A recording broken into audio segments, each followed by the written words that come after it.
segment is going to involve SSI, a passionate NGO that has gone ahead to rehabilitate the children's section of the Enugu Central Library. Now, Oluwatomi Olatayo recently covered the ceremony. Of course, the Commissioner for Education was there to commission the children's section of the library on behalf of the state governor, Dr. Peter Mbah. Let's take a look at that report just for a quick recap, and then we'll have guests join us to discuss this development briefly. Watch this. The Sustainable Social Initiative, SSI, an NGO passionate about addressing barriers to basic education, health and economic enterprise in low-resource communities, has renovated and refurbished the children's section of the Enugu State Central Library. The newly renovated children's section was commissioned by the governor of Enugu State, Dr. Peter Mbah, represented by the Commissioner for Education, Professor Ndubueze Mbah. He performed the ribbon-cutting ceremony and read to the excited children at the library. It's a beautiful day, right?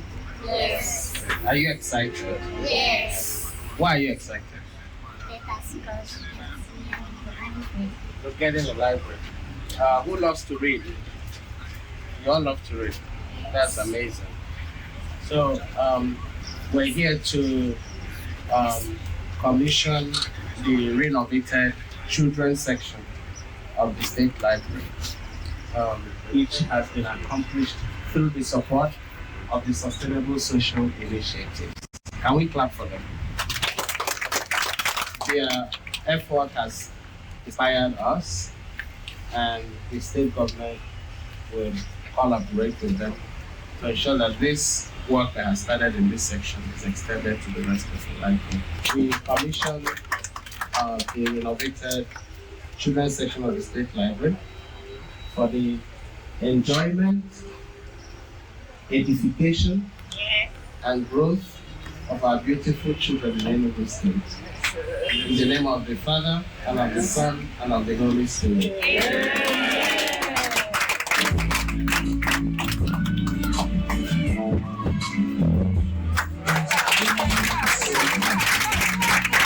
Sustainable Social Initiative, SSI, in partnership with the Enugu State Library Board and with the approval of the Enugu State Ministry of Education, renovated the children's section of the library. They are an NGO that is based in Nigeria and in the United States, and they've been able to raise funds of their own effort, about $20,000 USD.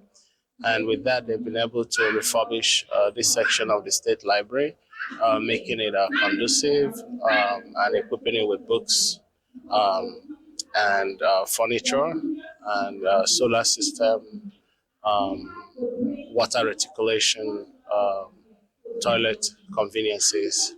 And they have also brought in personnel and developed a system of bringing children from school for about 1 hour, 2 hours during school periods to come here for literacy, skill development, and during the summer period when children are not in school, when school is not in session, so they run a summer bridge program. It is an initiative that we're very excited to support, and we're very happy to be here on behalf of His Excellency Dr. Peter Ndubueze Mbah to commission the renovated section of the school library. This is huge for us because it's directly in sync with the investment that the governor has made in reforming our basic education system. It's in line with the strategic efforts to solve our foundational learning crisis, and we are actually now discussing with them how we're going to extend renovation throughout the entire library. SSI is a not-for-profit, a 501 not-for-profit organization registered in the US and in Nigeria. So from our name, Sustainable Social Initiatives, it's an NGO that pursues sustainable causes. Basically, we take on projects that are sustainable. This library being an instance. So we don't intend to just build or refurbish the library and move away. We have plans to sustain what we've done and to keep this place lively and active. So actually, there's a bit of a background as to why SSI chose to start this library. So being that our Vice President, Adore Ifebi, who is also in the United States, I think she heard a story from a cousin of hers who she was prepping for an exams, and she came to the library to read, only to meet the library in a state, that couldn't help her situation. So, of course, during a conversation with her auntie, being Adora, the idea just popped into the board members. So that's how this library specifically was chosen as SSI's first project as far as the education sector is concerned. The key improvements, as you can see, the whole place is looking different. When we came here, it was in serious ruin, structural failure and all that. So we started with the ground, we put the carpet grass, we painted. We also had to fix the roof. We also had to do the plumbing. We also had to put the solar system. As you can see, there is no light here, but there is, the solar system is active. Then we also worked on the outside. We put solar lights because here it's usually dark, So some of those things that we did, has actually made a lot of difference because when you come inside here, you see that the difference is clear. Immediately, I came into the picture. It took us about 2 months and a couple of weeks. Yeah, call it 3 months to finish up the job.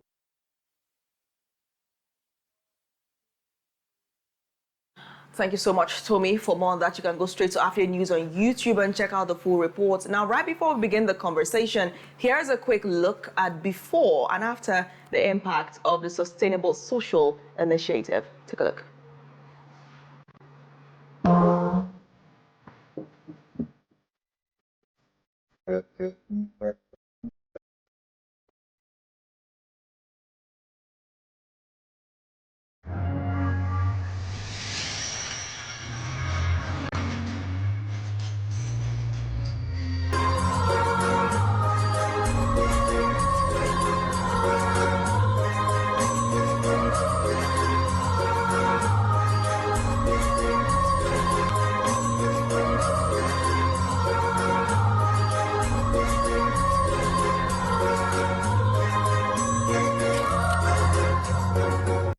I mean, it just looks like a dream, like a wild, wild dream. Great one for the children, Enugu State's children.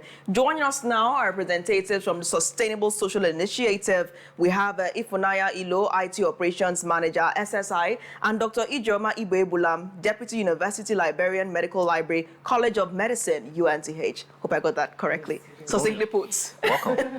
Good morning. Thank you. Welcome. So let's start here. What inspired your interest in children and making life better for them? I mean, going into the library and changing it. I mean, there were so many other things, but you chose to do this for the children.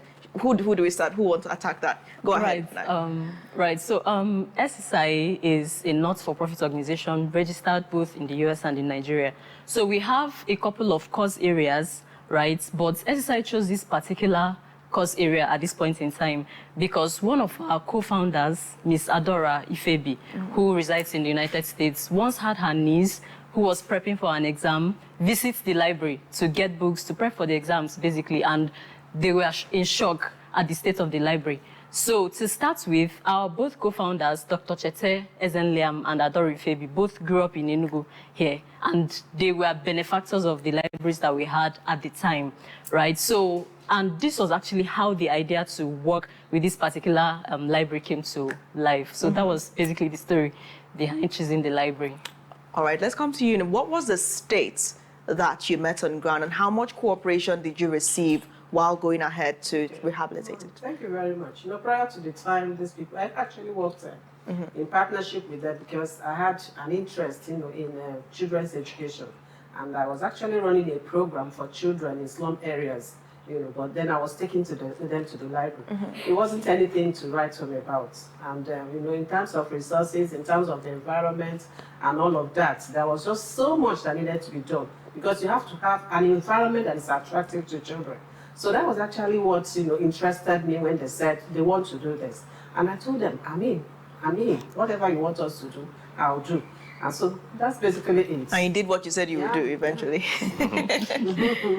Okay, well, let's talk about maintenance of this infrastructure because, yes, it was dilapidated before and is renovated right now. So what are the key aspects in maintaining these to also keep it the way it is now, for these kids to have a conducive place to come and learn? Yeah, so for that, we actually, at this point in time, we got an MOU from the Office of the Governor, Dr. Peter Mbah, who was gracious enough to let us in, through the Office of the Commissioner for Education, Prof. Ndubueze Mbah, who graced the launch occasion. So we have plans to run programs at the library. So SSI, like I mentioned earlier, we're not, the plan is not to just refurbish the place and move away. We understand that we need to maintain, we need to bring in the maintenance culture, right? So we intend to run programs at the library with SSI staff and volunteers, right? Because SSI is a full-standing NGO, not-for-profit organization. We have the workforce, right? So, but yeah, the project we've done, especially with this library, is completely internally funded. So to do this, I have to mention, though, it was funded by our co-founders, and it was to the tune of over 20,000 USD dollars, which is over 30 million naira, right? Spent on this section. Spent on this particular project, yes. So, which is why we're also beckoning on well-meaning individuals and organizations, and the government as well, which we got very promising partnership ongoing already through the Office of the Commissioner for Education to keep our programs that we intend the place for, as well as for the public to have access to it, because of course it's a public property. Right. So yeah, that's our plan moving forward. Let's talk about local content, because we're still dealing with trying to save our culture from extinction. What effort is being made to integrate local content at this library? That is a very, very important aspect of knowledge, aspect of education and whatever. Because you find out that in our society, it's almost as though what we're doing is to monkey or mirror what they do in the developed societies. And it is a completely different environment. Because you're talking about children, when you talk about snow, for instance, how do they really begin to envision it? Because they haven't been there before, it doesn't happen here. So local content is something that is very, very important. And that is what we're asking, publishers, writers, authors, whatever, to get into. Everybody should be involved. Write stories for children. Write plays, write all of those things. There are so much things that we can actually get involved. Even as a librarian, I should also be involved. Because right now, we don't have enough of the local content. It's almost as if our children are being fed, food that is actually not prepared for them. So it's important that we begin to think of how to get our children. Because that's when you talk about cultural heritage, when you talk about knowledge and all of that, civilization, the growth of civilization and all that. Your children should be able to have information about them, things that look like them, things that they are used to, and all of that. So we're encouraging everybody to get on board, get into it. Let me throw this to you now. They say that the best place to hide money away from anybody is in a book, because nobody wants to flip the book and find the money. So you can keep a $100 bill in there and a 1,000 naira bill in there, and nobody will find forever. It. How would you describe the library culture? Yeah, actually, I wanted to add a little bit to what she was saying. Go ahead. Because right now, at this point in time, we just have foreign content, foreign books from there, because we had support from some NGOs in New York who donated some books to us, and we managed the logistics to bring these books down here. So like I said, our co-founders, we are huge beneficiaries of the libraries that we had at the time. And the hope for this project is to revive the reading culture, basically. And we know that, of course, these days we have the media, we have social media and all other enticing things, which if you take a look at what we've done, we try to make this environment children-friendly. Because, of course, kids these days, you have to really captivate them to have them stay in place. I mean, the environment has to be very conducive to absorb knowledge. So we are very conscious of that while putting together this space. So, and we're looking forward to collaborations and partnerships from our local publishers and people who have books, local books basically, to donate to the library or to just add to our efforts. Right, then the library culture, the reading culture in Nigeria, what's your take? Sorry, to add to that, when you talk about hiding books, hiding money inside. Yeah, that's the question now, The problem is that these things were not planted early in life. Like the love for books, the love for reading and all that. And when you're an adult, it's actually very difficult. It's like when you have planted a garden and suddenly you wake up and you say, okay, I want to replant. It takes a much more, larger effort on your part than when you start from the beginning. And so that's why we started the children's section of the library, because we want to inculcate good reading habits in the children, reading culture and all that. Right. And so you have children that even when they grow, they will love books and they will read books and they will have skills, lifelong learning skills, like transferring even what they have learned into other aspects of life. So that is why we are trying to get this done with these children. And to catch them young. Yes, catch them young and hold that lost. I must tell you, what you have done is, for lack of better words, the cutest thing I could imagine to see this morning. It's so cute. In a world filled with people pay more attention to screens and time and gadgets, are there like activities, innovations you guys are preparing to also find a way to imbibe this culture inside of them, right? Because if you allow them to themselves, they prefer the beautiful things they see on the screen and the gadgets, they are enthused about these things. Are they a way to inculcate these into the culture and nature for them to, carry on and learn and know that, reading is very important? Yeah, very interesting that you asked that. So coming into the library space, at this point in time, we have the general reading area. And then we have a conference room it has projectors intended for consuming documentaries or docuseries. And then we have the arts and crafts rooms, right? Because we understand there are different ways of learning. So we try to capture that while working on this space. So we have the general space where kids will come, read to each other or learn how to read quietly. And then we have the conference room where they get to watch docuseries, interact with the world beyond classroom, right? And then we have the arts and crafts room, which every day the kids visit the library. We have programming that is supposed to let them go through these whole sections at the library, get hands-on in the arts and crafts room. We have really interesting, coming into there, even as an adult, you probably want to get busy and handsy with them as well. So we had these things in mind, and while prepping the space, we made sure to make provisions for all of that. All right, thank you so much for joining the program today and for doing this for the children. It's really an endearing gesture. Thank you. Thank you. It's our pleasure. It's our pleasure. Morning Show returns in just seconds as we discuss yet another event that you should be looking forward to in Enugu. Stay tuned.